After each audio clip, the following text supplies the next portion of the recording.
Hello friend, मैं doctor Akhilesh Kumar Rai exam target में आप लोगों का स्वागत करता हूं। शिवाजी के प्रशासन की कड़ी में मैं आज उनके भू राजस्व व्यवस्था, सैन्य प्रशासन और न्याय व्यवस्था के बारे में बताने जा रहा हूं। देखिए, शिवाजी की भू राजस्व व्यवस्था मलिक अंबर जो अहमदाबाद के थे वजीर, उन्हीं के आधार पर यहाँ बनाया गया था या लागू किया गया था, जो रैयतवाड़ी व्यवस्था पर आधारित था। किस पे? रैयतवाड़ी पर। कहां से लिए थे? मलिक अंबर से लिए थे। पूछता है कि भूमि का माप शिवाजी के समय भूमि का माप किसने कराया था? तो अन्नाजी दंतो ने कराया था। अन्नाजी दंतो ने कराया था। भूमि के नाप जरीब से हुई थी, जिसे काठी भी कहा जाता था। भूमि के नाप किससे होती थी? जरीब से, जिसे काठी भी कहा जाता था। और भूमि कर 2.5% में 2/5 अर्थात 40% था। भूमि कर कितना था? 2/5 यानी कि 40% लिया जाता था। पहले 1/3 लागू किए थे, लेकिन तमाम अन्य करों को मिलाकर भू राजस्व 2/5 यानी कि 40% था। फिर आता है कि मराठों का दो और महत्वपूर्ण कर था, चौथ और सरदेशमुखी। इनकी आय का सबसे बड़ा स्रोत था ये सब। जैसे चौथ क्या था? रनाडे के अनुसार चौथ सैन्य कर था। रनाडे के अनुसार चौथ सैन्य कर था। सरदेसाई के अनुसार विजित प्रदेश से वसूला गया कर था। और यदुनाथ सरकार कहते हैं कि मराठा आक्रमण से बचने के लिए राज्य चौथ कर देते थे। अर्थात जो चौथ कर देता था जो राज्य, वो अपनी आय का 1/4 भाग देता था। चौथ कितना होता था? 1/4 उपज का 1/4 आय जितना होती थी उसकी 1/4 देना पड़ता था। इसके अलावा सरदेशमुखी 10% था। सरदेशमुखी 10% था। क्यों लिया जाता था? क्योंकि शिवाजी मानते थे कि मैं वंशानुगत सरदेशमुख हूं, इसलिए मुझे 10% सरदेशमुखी चाहिए। अब आता है सैन्य प्रशासन। सैन्य प्रशासन पैदल सेना थी, जिसे पाइक कहा जाता था, घुड़सवार थी, हाथी सेना थी, बंदूकची थे और नौसैनिक थे। जिसमें आता है कि सेना का प्रमुख भाग घुड़सवार था। कहा जाता है शिवाजी का सबसे प्रमुख सेना का भाग घुड़सवार था, जिसे पागा कहा गया।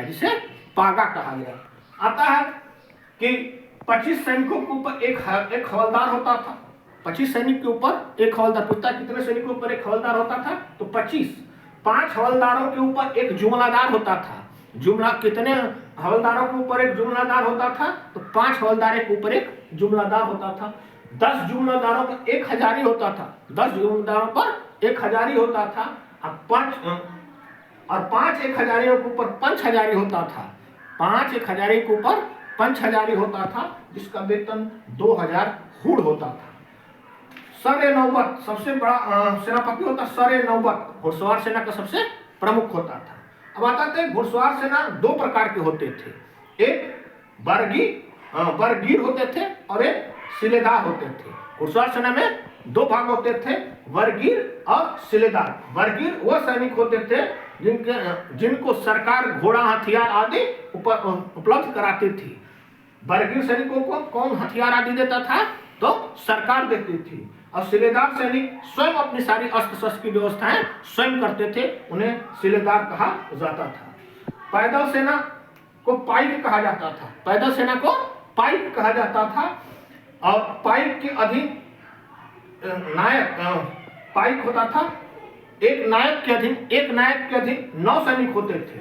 और 5 नायकों के ऊपर एक हजारी होता था। 5 नायकों के ऊपर एक हवलदार होता था। 5 नायकों के ऊपर एक हवलदार, अर्थात एक नायक के अधीन 9 सैनिक और 5 नायकों के ऊपर एक हवलदार होता था। अतः नौसेना का मुख्यालय कहाँ था? तो कोलाबा में था। नौसेना का मुख्यालय कोलाबा में था। लगभग 200 नावों का बेड़ा शिवाजी के नौसेना में थी। लगभग 200 नावों का बेड़ा शिवाजी के सेना में थी। अब आता है न्याय व्यवस्था।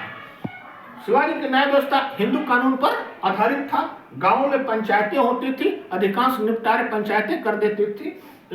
और गांव के में जो फौजदारी मुकदमे होते थे, उसे पटेल देखता था, बाकी चीजें पंचायतें देख लेती थी।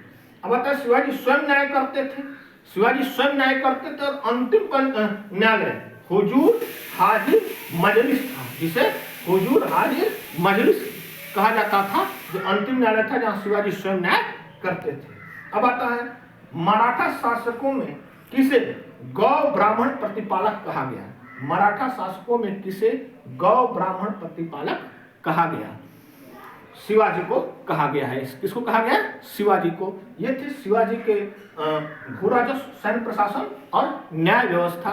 बाकी अगले कड़ी में इसको बार बार शेयर कीजिए, रिपीट कीजिए, बार बार देखते रहिए इसे, ताकि अधिक से अधिक आप परीक्षा में लाभ पा सकें और अधिक से अधिक लोगों तक पहुंचाने का प्रयास करें। क्योंकि मेरा यही लक्ष्य है कि ज़्यादा से ज़्यादा गरीब तबके के लोगों तक ये प्रश्न पहुंचे और वो लाभान्वित हों। That's all.